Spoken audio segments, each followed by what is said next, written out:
want to get first, find you a few questions? You can. It's been counsel for that. Want to? Make them simple. Yep, that's what I'm figuring. That's what I'm figuring. Well, let me tell you a little something about me. I used to run around, drink, but, you know, kind of on the mean side a little bit. But you know, I always watched over Buster when he was with me. The mama say, yeah, you know it is big, big, she really never nobody else. Yeah, that was One night, back around 90, around 92, somewhere there, the Lord come to me, he said, Red, said, that's enough. That's all he said, Red, that's enough. Only that time I had no sense to listen. And you know, the devil has been trying to knock me down ever since. He's tried killing me, he's tried taking my voice away, he's tried taking my witness away, well, he has really tried. But God, like Job, you know, everybody knows about Job. God wouldn't let him kill me. God still got a use for me. Amen. Amen. But I did, I was kind of on the side there for a while. Y'all was one. You know, when God, that time when God spoke to me, I listened to him. I didn't have to have 10 people tell me you better listen. I know to listen. But I know when God spoke to me, he meant what he said. Amen. That's enough. That's enough. That's all he said, that's enough, Rick. That's enough. I remember you telling that before. You know, I've seen God's work, I've seen his miracles numerous times. I've seen a lot of miracles since I have started working for him. I've seen people come to the Lord, and they didn't know the Lord, and they're not used to the Lord. But I've actually got to lead a few of them to the Lord. And God gets all the credit. That's all that goes to God. Well, I'm glad to hear that too. Sometimes when you turn around, you give your heart to the Lord, he'll show you a new direction, put you in places you've never been. That's right. That's right. Today, Red, we're gonna ask some questions. I've got 3 questions. Maybe it's one of them, well, I'll tell you again, they're probably 3-part. Anyway, my question towards you, how do you feel about same-sex couples? Now, you know my thoughts on that. We used to beat them up. I know, they didn't know it. They didn't know And it. I think the same rules still should apply today. I don't agree with it. Never did, never will. Well, you know, what you're telling me, is good, because I already know your answer, but I want to hear, want these people to hear. I want to know how they feel. I'm against it. And if you want to get through council today and receive your license, if that was to happen, where you was to marry a couple, would you give up your license? If I was to marry a gay couple, I would marry them. I know, you know, the Bible says marriage is with one man, one woman. That's what I go by. And you didn't A take man one and a forever woman. to make a man either, did It you? don't say marry 3 at the same time, or don't marry 2 men. I agree. It's 2 women, man and woman, it says. That's what we got to put, You know, gotta lay the ground. where do you think your ministry's gonna go in the next 3 years? This is a 3-part question. I don't know, it's all up to God. Amen to that. Well, that's a pretty good answer. I had a 3-year and a 5-year and 10-year. Do you see yourself growing? Can you see yourself preaching more? Can you see yourself Oh, yeah, in a different respect? oh, yeah. Well, that's the question. But you know, that's all up to God to lead me according to the things He wants me to do. And all up to Him for the rest of my life, you know.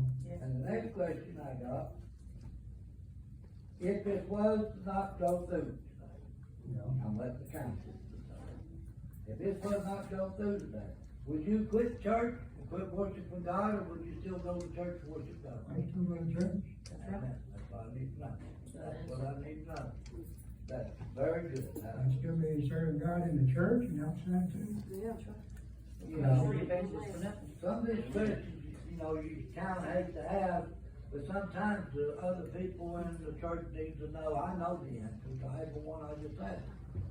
But I have to ask, That's all right. because that's part of council. James? Yeah, I got 2 or 3 questions, Red. This next question I'm gonna ask you is more forever, like, kinda like what, Buster said. It's for everybody to get to know more about you, those that don't already know a little bit more about you. Right. If this council should choose not to ordain you today, and this is just, if it does, not saying we're not. Right. But if it, if we was to not go through and ordain you today, how would that affect your ministry? Well, I don't know. I'll still be ministering outside the doors. Yeah. Always has. God That's said- what I want to hear, Rick. Well, for Everybody years- needs to hear that. Everybody For needs to years, hear I that. have had the biggest church in the world, because it's under the sky, it's God's house. Hallelujah. Amen. Good answer. It's God's house outside, I've been preaching an extra years, so I mean, you know, can't change that. Amen. That's right. Amen. Let's see here,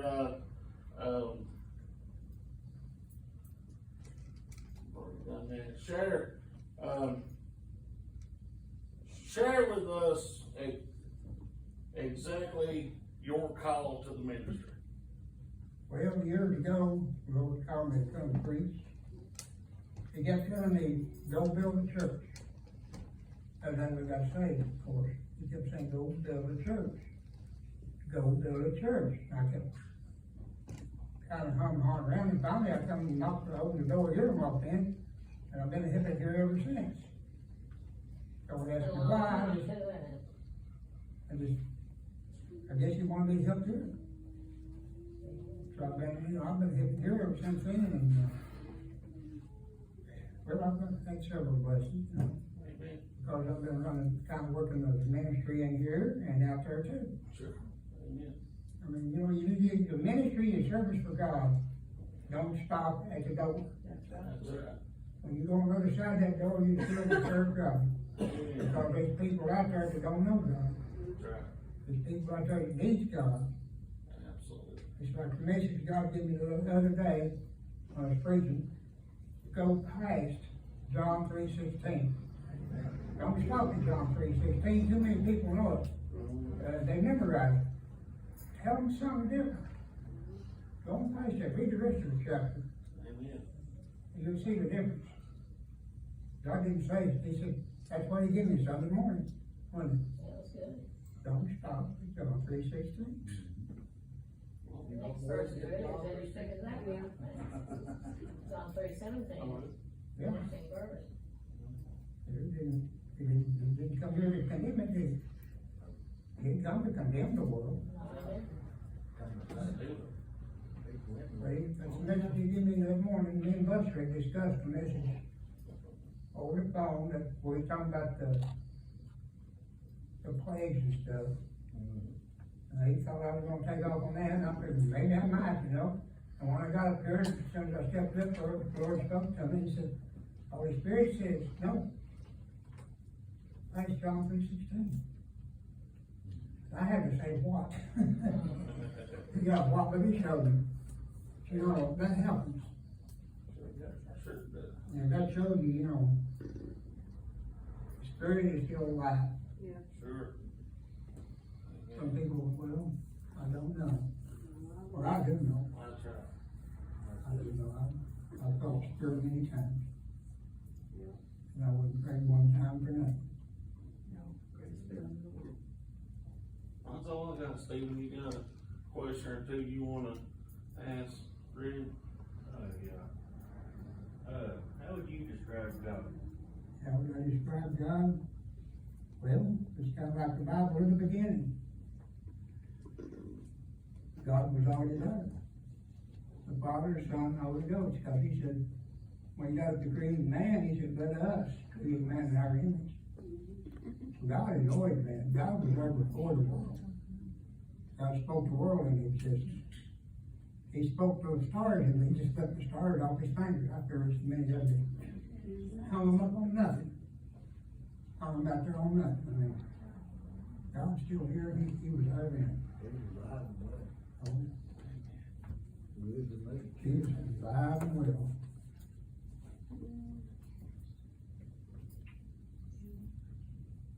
Scientists can say that all they want to, but I know better. Yeah, Got one more. How many souls would you say you led personally to Christ? several. Quite a few, you don't keep counting for something like that. Yeah, we just ought to keep up with it. I remember one kind of stuck in my mind more than any. The old man, Leroy Perkins, you remember him? Oh, I did. Married before the lady. Mhm. One night he called me, he said, Red, he said, he said, I want to get saved. He said, I called a preacher lady, talked to her, and said, she gave me a little verse, he said, now you're saved. But he said, I don't feel saved. I talked with him some, I said, I'll be there tomorrow evening, you're not to work 5 o'clock. Without thinking, I just said 5 o'clock, but I got to work at 5. About 10 minutes to 5, David come to me, he said, Red, you gotta be somewhere at 5. He said, go on, I got your time down. I told him. I didn't tell him. And when I got over there, here's a man with 2 Bibles on each hand, pacing back and forth. Which Bible do I need to get saved by? He said, this is mine, this is my daddy's. The junior did the same. So we discussed the whole matter for a little while, talked about it, I even read him some of his own Bible. Read some of his daddy's Bible, showing, we talked about it, and we wound up praying. And the Spirit come down, I didn't have to ask that man if he got saved. No, sir. I didn't have to ask him, I didn't have to say, Junior, do you feel like you're saved? No. No, I could feel it. I could feel it. And I say, half the neighborhood felt it too. Yeah. I mean, the Spirit come down strong. And, they went to baptize him. I come to church down here on Sunday morning. They baptized him up to Best Western up in the swimming pool. And he would not let him baptize him until I got there. Because he wanted to join that other church, After some music and stuff, he wanted to join it. And he would not let him baptize him until I got there.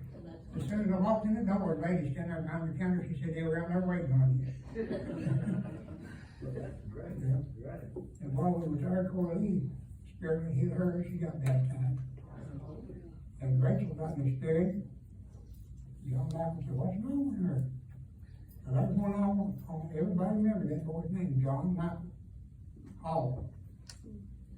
And pray for him, and always you can pray for him, because he's so evil spirit, some sort on him, I don't know what it is. But it's wicked. It's got him in his dope, it's got him in his, all kinds of stuff. He's mean to his mother and stuff. So, you know what I'm talking about. You think he made a tenant. I don't know if I do or not. Betty Christian, Who? Betty, Very Christian. Yeah. her boy. Well, he was there when he was little. Yeah. He's 10 times worse There now. was something wrong with him back when he was a youngster, because I read it from. Some kind of spirit got in there since he's been walking around. And that ain't no joke. I feel like the Lord can turn him around. I feel like the Lord wants to turn him around. But it takes more people than just one praying for him, I believe. Amen. We said, call the church together, let them pray. And I want everybody to over him. What's your next question? I ran a while. That's all I'd like of to it. ask one. Shoot. In today's world, we got so many people that gossip so much. If you was to be ordained today, and I already know the answer, but I want these people to hear it. As the gossip runs through the world today, the devil's running wild through the world today. We got the promise of life, of eternal life through Jesus Christ, Son of God. Mhm. Well, how do you feel about the privacy? Let's say Stephen tells you something. Would you keep that to yourself, or would you accidentally go somewhere else with that? Because, this question I'm asking is, I'm with Marianne, and she tells me something. I she don't want me to go back there at the back row and tell something. Say, did you hear this? Did this come right out of the horse's mouth? Confidential between you and. That's gotta keep it confidential. Everything comes and goes, gotta be confidential. If somebody tells you something that they want kept confidential, you're supposed to keep it confidential. I don't matter, I mean, like, you come tell me something, and you say, I want this confidential, nobody else knows it. Unless you go back and tell it. Just tell them, I already know Well, that. I believe, if I can help you out here a little bit, as a pastor, you will, and you probably already have, I'm sure you have, people's gonna come to you out of faith and confidence to tell you things, you know, to pray for them, to maybe, minister to them, advice to them, especially people that look up to you, you know, and being a man of God. And, you know, kinda let everybody share with everybody, a little bit about your trust toward your church family, and how when people come to you, but it's kept between you, them, and the Lord. God, that's it. Yeah, you know, Lord, that's how much we're supposed to be. Sure. But, so you come, like you had something against Buster, and you come and talk to me about it. I'm not going to go to Buster and tell him what you said. Sure. Or maybe Buster will decide he wants to come and talk to me, and maybe I could work as a medium in between. Get some friends again or something.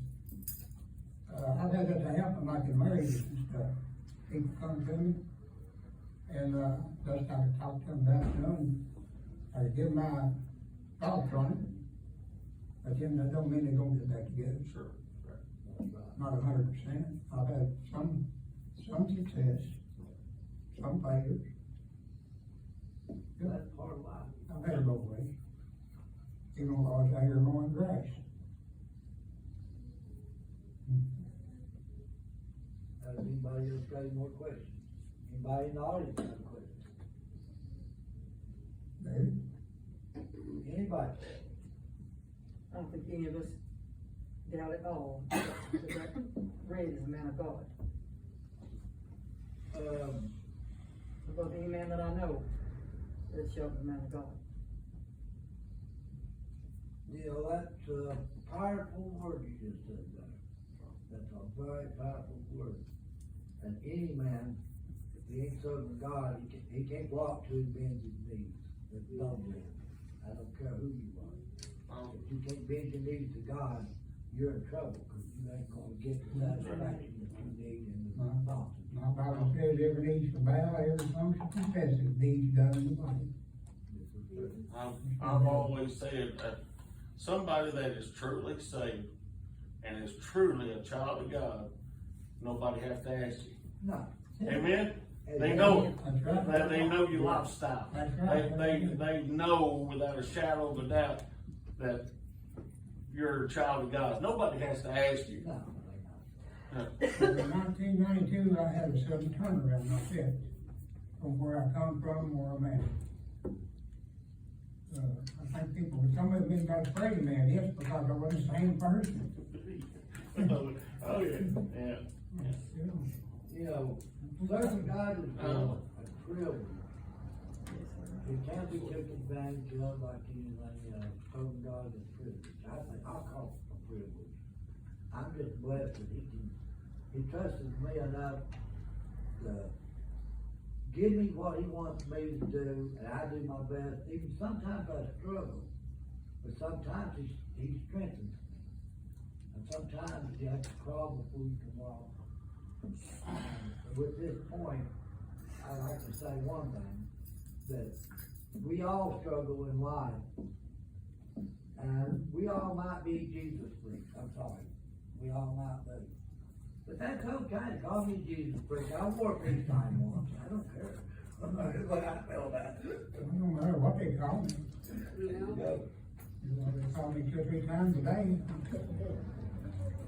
Is there anything you would like to talk about? Well, This is a time and place. I just wanna serve the Lord and what all I can do. Just whatever, you know. That's something I've been doing for years, but I mean, seems like there's something else, I don't know, maybe I can do it. Maybe you can find out your trial. He keeps telling me, you know, more. I won't know this, I won't, since we've been down here, but he's been sincere. And I'd be safe in saying that half the preachers in Wayne County don't know the Bible as well as Red does. Yeah. And also, like, one other Well, thing. I'll tell you something about that. I give anything I've got, the bulb and hose to me here in Green. I wonder what they think today. You know, now bulb and hose would like Christian, Lord. Your mom and dad and too, they'd be so proud, wouldn't they? Bob would scheme in a heartbeat, wouldn't He's a good woman. he? Yeah, he would, I think I talked one or two of them. And now who's young, he give him a good woman. I'm gonna let you talk to the church, I'm gonna take counsel and go back to my office and see what we can come up with. I don't know. Oh, yeah. Well, we're going outside, Do what now? we're going outside. Yeah, we'll come and get you You come and get whenever. us, right? Right. Stop going.